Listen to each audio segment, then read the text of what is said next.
Los juicios de Jehová y la futura prosperidad de Sión. Isaías 66. Jehová dijo así: el cielo es mi trono y la tierra el estrado de mis pies. ¿Dónde está la casa que me habréis de edificar? ¿Y dónde el lugar de mi reposo? Mi mano hizo todas estas cosas. Así todas estas cosas fueron, dice Jehová. Pero miraré a aquel que es pobre y humilde de espíritu y que tiembla a mi palabra. El que sacrifica bueyes como si matase a un hombre. El que sacrifica ovejas como si degollase un perro. El que hace ofrenda como si ofreciese sangre de cerdo.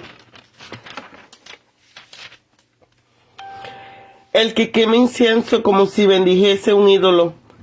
Y porque escogieron sus propios caminos y su alma amó sus abominaciones, también yo escogeré para ellos escarnio y traeré sobre ellos lo que temieron. Porque llamé y nadie respondió, hablé y no oyeron, sino que hicieron lo malo delante de mis ojos y escogieron lo que me desagrada. Oíd palabras de Jehová vosotros, los que tembláis a su palabra, vosotros, hermanos, que os aborrecen y os echan fuera por causa de mi nombre. Dijeron, Jehová sea glorificado. Pero él se mostrará para alegría vuestra, y ellos serán confundidos. Voz de alboroto de la ciudad, voz del templo, voz de Jehová que da el pago a sus enemigos. Antes que estuviese de parto, dio a luz. Antes que le viniese dolores, dio a luz hijo. ¿Quién oyó cosa semejante? ¿Quién vio tal cosa? ¿Concebirá la tierra en su día? ¿Nacerá una nación de una vez? Pues en cuanto Sión estuvo de parto, dio a luz sus hijos, los que hago dar a luz. No haré nacer, dijo Jehová. Yo que hago engendrar, impediré el nacimiento, dice tu Dios. Alegraos con Jerusalén y gozaos con ella, todos los que amáis. Llenaos con ella de gozo, todos los que enlutáis por ella, para que maméis y saciéis de los pechos de sus consolaciones, para que bebáis y os deleitéis como el resplandor de su gloria, porque así dice Jehová, y aquí yo extiendo sobre ella paz como un río, y la gloria de las naciones como torrente que se desborda, y mamaréis, en los brazos seréis traídos, y sobre las rodillas seréis mimados, como aquel a quien consuela su madre.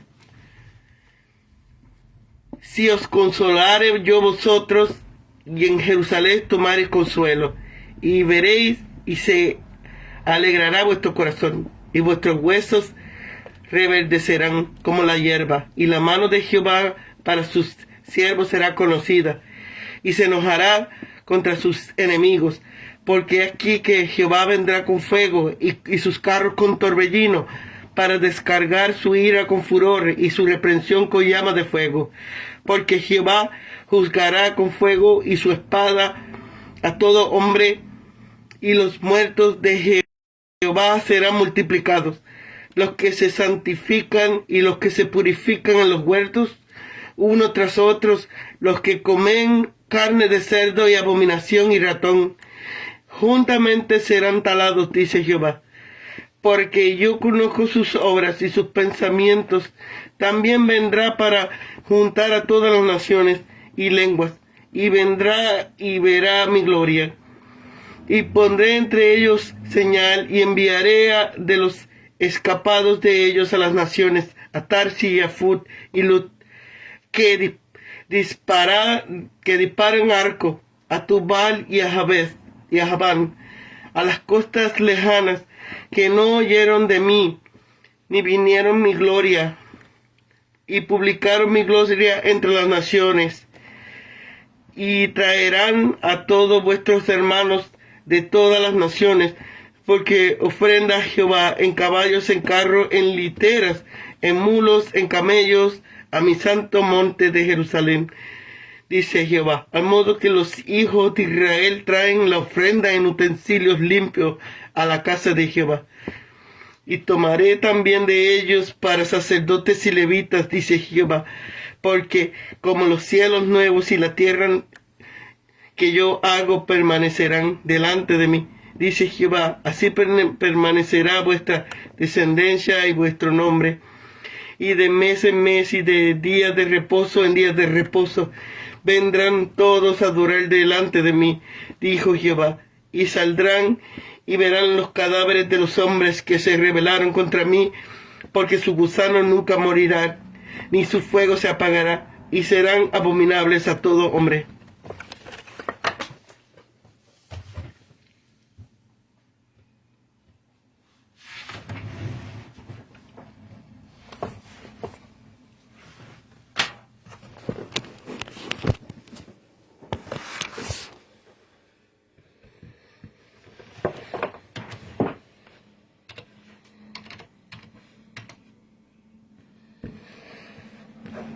Paz como un río, la consumación.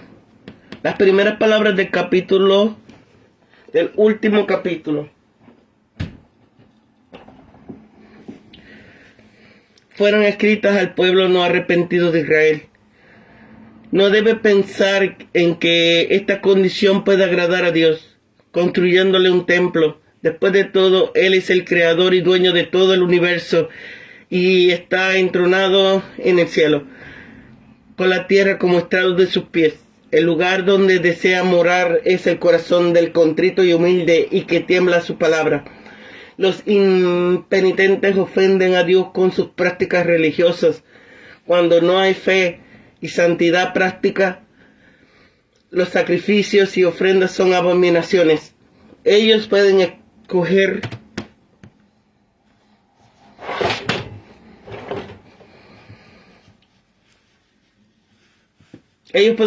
sus caminos hipócritas, pero no las consecuencias.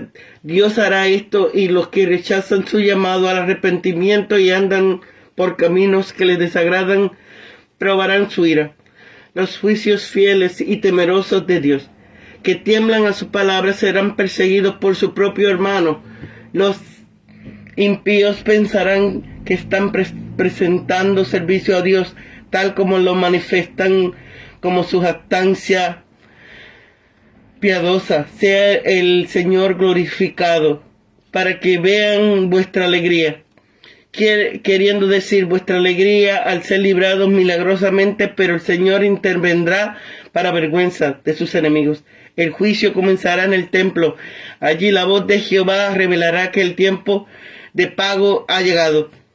El versículo 7, Israel da a luz un hijo, el Mesías. Antes de tener los dolores de parto, la gran tribulación, a luz después de los dolores. El primer nacimiento tuvo lugar hace unos 2000 años en Belén. El segundo es el renacimiento espiritual de Israel, que ocurrirá después de la tribulación. Nada impedirá que Dios realice este propósito. El día de la restauración de Jerusalén será un tiempo de gran regocijo en Jerusalén. Todos los que las aman y han llorado como con ella tendrán parte en el deleite y en el júbilo de ese momento, enriquecida por la gloria de las naciones.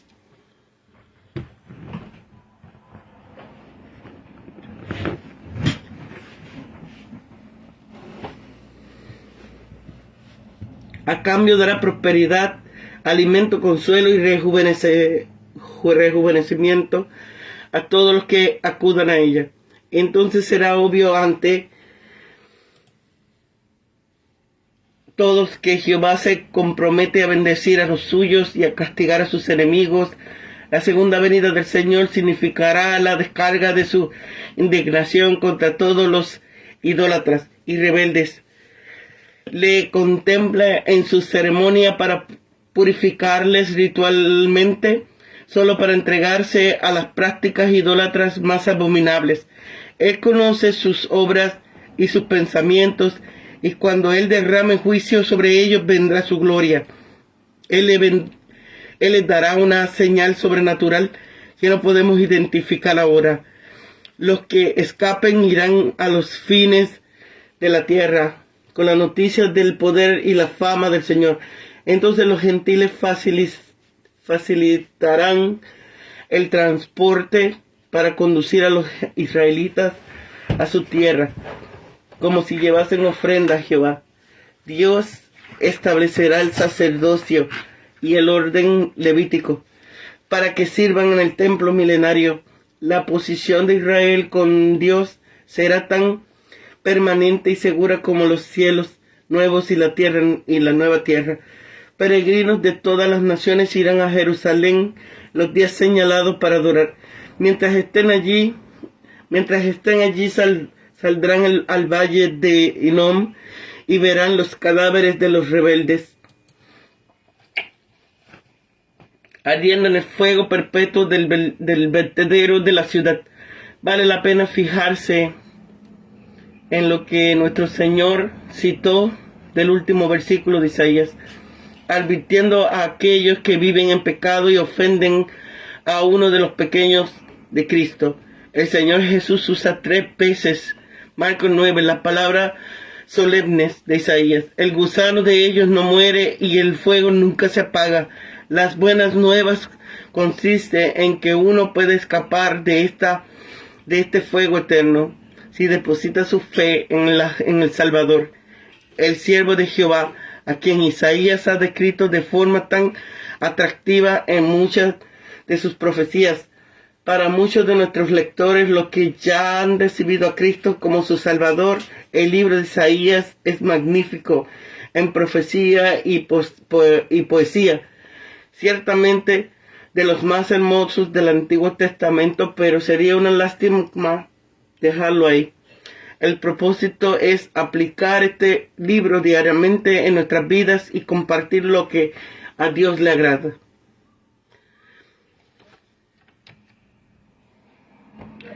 Todo esto enfatiza la necesidad, inutilidad y pecaminosidad de buscar nuestros propios caminos, realizando nuestros propios planes y yendo en pos de cosas en las cuales Dios no puede tener contentamiento, en lugar de esperar en Él, escuchar su voz y deleitarnos en cumplir su voluntad en nuestro caminar con Dios. Él cumple y cumplirá todas las promesas de su palabra. Él responde a la confianza que se deleita en Él, añadiendo un amén a su certidumbre.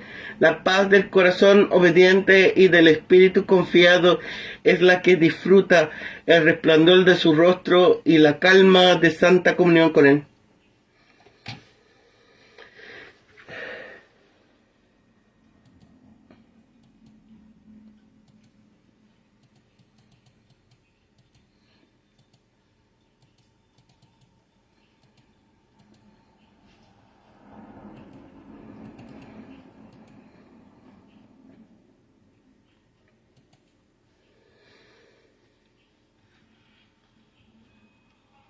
Ofrece la siguiente división del presente capítulo: reprensión de la hipocresía, renacimiento de Israel, regocijo en el futuro.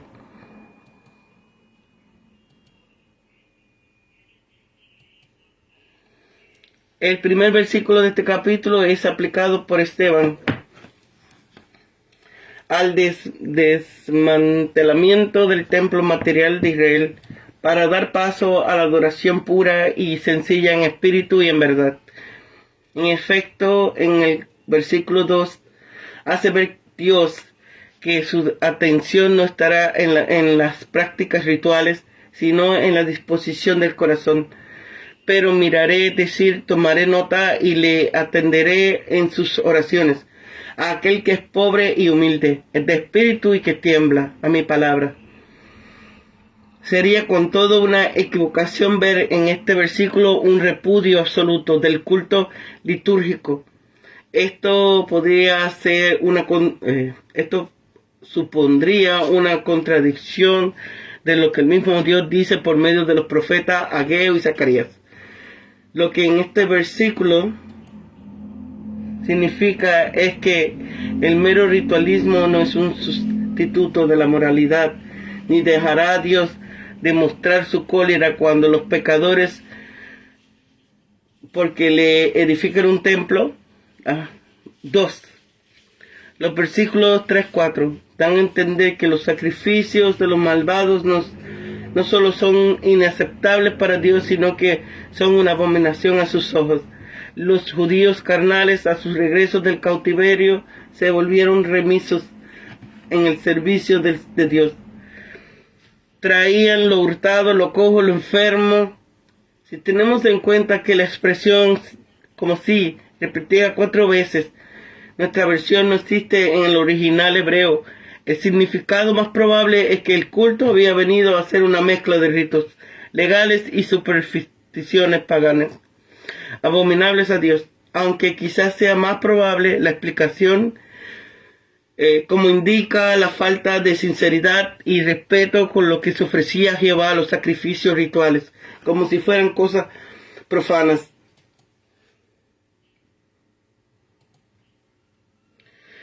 Esto era como una burla a Dios, por lo que Él también os escogerá para ellos escarnio. Después de haber denunciado la hipocresía de la nación que se mofaba de la palabra de Dios, el profeta se dirige ahora a los temerosos de Dios, que tiemblan a su palabra. La misma expresión para decirles que no teman los que sus hermanos, es decir, los judíos que no temían a Dios, sentían acerca de ellos. Falsos hermanos, dicen, os aborrecen precisamente por ser sinceramente piadosos y os echan fuera, esto es, os excluyen de su compañía. El verbo hebreo para echar fuera significa en el hebreo tardío excomulgar. Lo que estos falsos hermanos le dicen a los piadosos es una mofa sarcástica, pues es evidente que no sienten lo que dicen. No hay empero motivo para temer estas mofas, pues son ellos los que serán confundidos. Más aún Dios se dispone a darle el castigo merecido. Dios viene con la majestad de su tempestad. Su voz se oye desde el templo, lo que anticipa ya el juicio del día de Jehová. En estos versículos se predice el renacimiento de Israel en tiempos del reino mesiánico milenario. Así la restauración escatológica de Israel es mencionada inmediatamente después de la mención implicada del día de Jehová.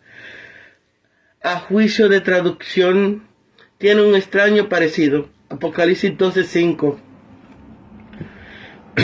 podría arrojar una luz insospechada sobre tan oscura porción, lo cual no obsta para que aplique también a Israel.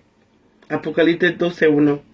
Por ser Sion el centro religioso del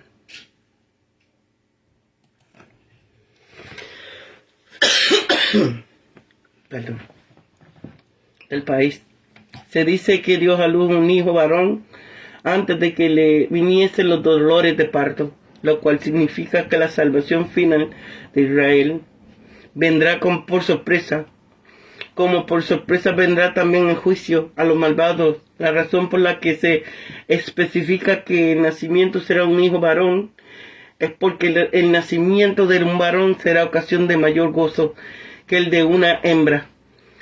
Más sorprendente aún que el nacimiento de un varón antes de que la madre sienta los dolores de parto es que la mujer dé a luz en un solo día a toda una nación. La conversión en masa de los judíos es aquí comparada al nacimiento de una nación.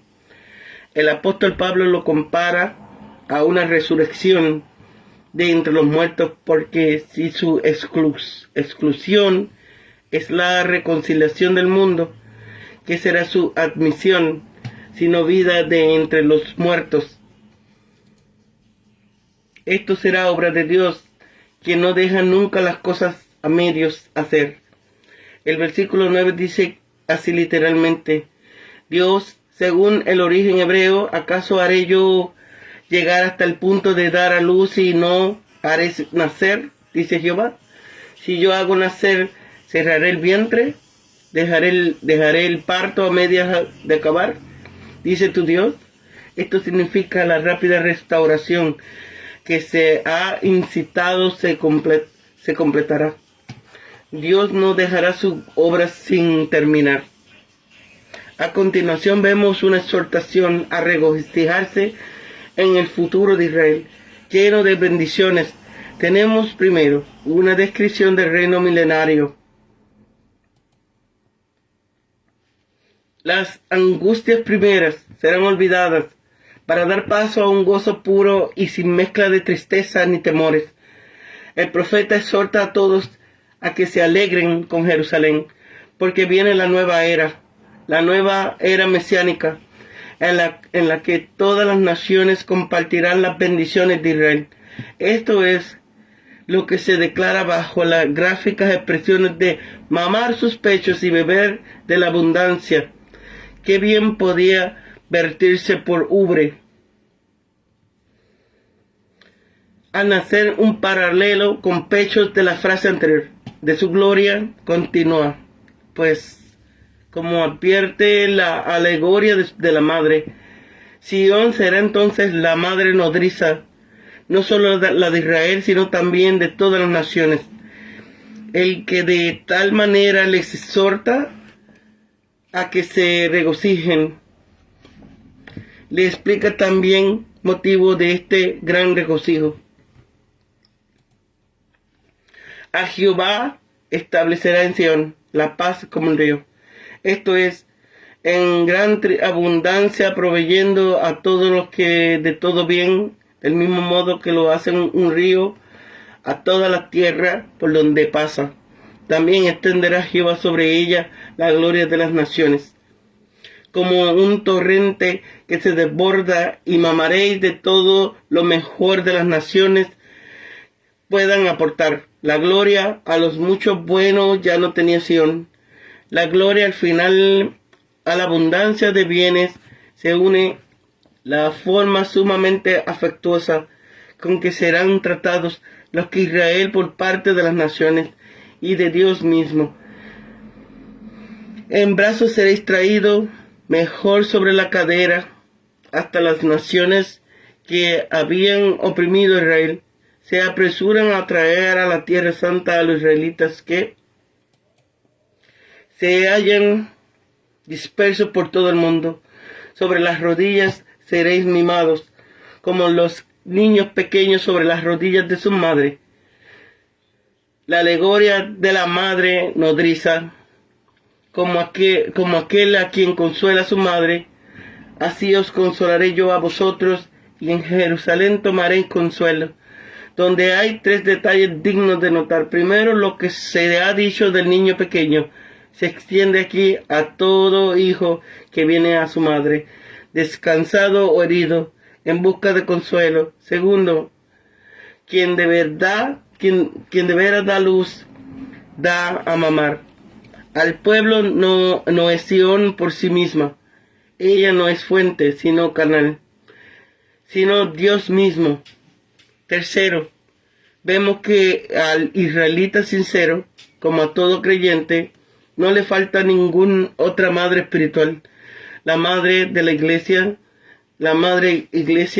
pues Dios es al mismo tiempo Padre y Madre, al tener en sí infinitamente ampliados y sublimados los sentimientos paternales y maternales. Cuando sea esto, es decir, cuando lo experimenten, se alegrará su corazón, es decir, lo más íntimo de la persona y sus huesos, siendo que por todo el ser, ya que el esqueleto es el amagedón del cuerpo, reverdecerá como el césped, como la hierba fresca y llena de savia. Así será notoria la protección de Dios, la mano de Jehová a sus siervos fieles, mientras se desata su enojo contra sus enemigos. Esta última frase sirve de enlace con lo que sigue. Aquí tenemos una descripción vivida de los juicios de Dios contra los malvados en la segunda venida de Cristo. Se describe primero los juicios de Dios contra los impíos, aunque la preparación es la misma en la primera frase. Y en la primera frase del versículo hay que verter en la primera: Jehová vendrá en fuego, el fuego de la ira de Dios, fuego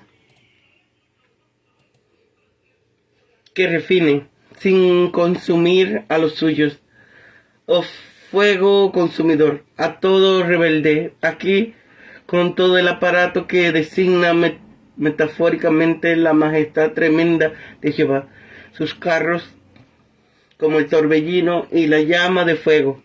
Se describen los instrumentos con que Dios hará perecer a sus enemigos, con fuego, con el fuego de Gehenna, es decir, infierno, con su espada. Jehová vendrá como un guerrero y sus armas serán el fuego y la espada y muchas las víctimas. ¿Cuáles son los pecados por los que ha de venir sobre la impío el juicio? Van a los huertos a fin de practicar allí los detestables ritos idolátricos ya mencionados. Lo que siguiendo uno que era en medio puede interpretarse de tres maneras.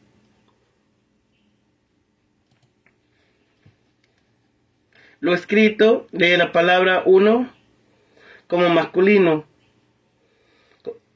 el querer, como se lee como femenino. El primero podría derrotar al guía de la procesión, el segundo a una diosa, posiblemente a Cera. Maimónides explica que detrás de un árbol en el medio, lo que el entendimiento como complacerse en pasión prohibida. Los que comen carne de cerdo, abominación, probablemente el caldo, el ratón, todos ellos prohibidos en la ley. Detalles del testimonio misionero durante el milenio. Se declara primero el tiempo en el que esto ocurrirá.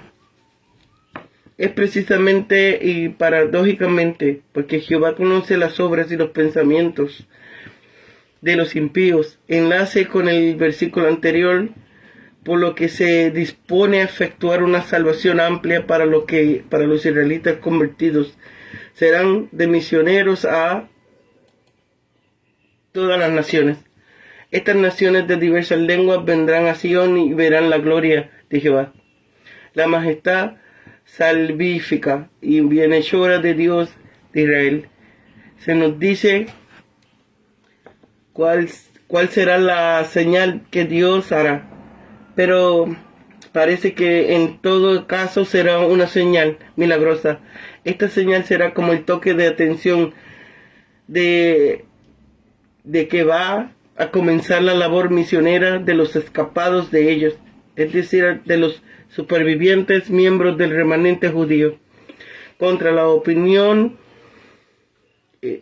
que se ve en estos escapados a los sobrevivientes del fuego y del furor descrito. Los misioneros judíos se desplazarán a Tarsis, costa de España, a Put, Libia, Lut, Lidia en el Asia Menor. Los tiradores de arco probablemente se refieren a los dos pueblos anteriores, a Tubal y Yaván, Grecia. Tubal, Asia Menor, y Yaván, Grecia, y a las islas costeras lejanas, que no han oído ni visto nada de las manifestaciones gloriosas de Jehová. La labor misionera de estos judíos se resume en pocas palabras al final del versículo: y publicarán mi gloria sobre las naciones. Los judíos que así se dispersarán entre las naciones declararán la gloria de la providencia de Dios. En la historia de Israel se cumplirá que 10 hombres de las naciones de todas lenguas tomarán del manto a un judío, diciendo: déjanos ir con vosotros, porque hemos oído que Dios estará con vosotros. Podían entenderse en el sentido de que los convertidos por la labor misionera del remanente salvo judío han de traer en toda clase de cabalgaduras y vehículos a los israelitas que se hallaban dispersos entre ellos por ofrenda a Jehová, y que también de estos gentiles hechos para prosélitos, Dios tomará para sacerdotes y levitas. Esto puede ser verdad, y así lo ve aquí, pero lo más probable es que sean los convertidos de las naciones los que traigan a los israelitas dispersos. Pero que sea de esto, de lo que Dios tomará para sacerdotes y levitas, cabe todavía los propios escapados, dice él, predicarán a las naciones y recibirán el encargo de recoger a sus hermanos de la dispersación de todo el mundo. En el último versículo del capítulo y del libro se mezclan expresiones que apuntan al milenio con otra que se refiere al estado final, eterno, tanto de los salvos como ya hemos visto en el comentario 65. Es probable que la expresión los cielos nuevos y la tierra nueva se refiera en primer lugar al nuevo orden mundial inaugurado en el milenio, como lo da a entender el que se toma nota de meses y sábados con respecto al culto de la adoración a Jehová. 3 detalles adicionales confirman esto. En el versículo 22, Jehová asegura a los israelitas que así permanecerán vuestras descendencias para siempre. Los que no cuadra bien con este estado eterno, donde la descendencia natural no tendrá ninguna relevancia. En el capítulo 23 se dice que vendrán toda carne a adorar, lo que se explica mejor a la humanidad según existe en la tierra, no en el cielo. En el capítulo 24 comienza diciendo, y saldrán y verán los cadáveres de los hombres que se rebelaron contra mí. Esto tiene su mejor explicación después de la batalla de Armagedón. La segunda parte del versículo 24 es citada por el propio Jesús como indudable referencia al infierno. Está bien atestiguado por todos. El versículo 24 choca con lo que precede. Quizás por ello los masoretas sugirieron que se repitiera la lectura del versículo 23 después del versículo 24, con objeto de que la profecía terminara con una nota positiva y reconfortante. En efecto, así figura en la Biblia hebrea, aunque el versículo 23 aparece en la repetición en caracteres más pequeños. En cuanto a la frase, sus gusanos nunca morirán y su fuego se apagará. Como el gusano devora el cadáver sin ser devorado, así el fuego quema sin consumirse. Se trata de una descripción apocalíptica y amedrentadora del juicio contra los apóstatas.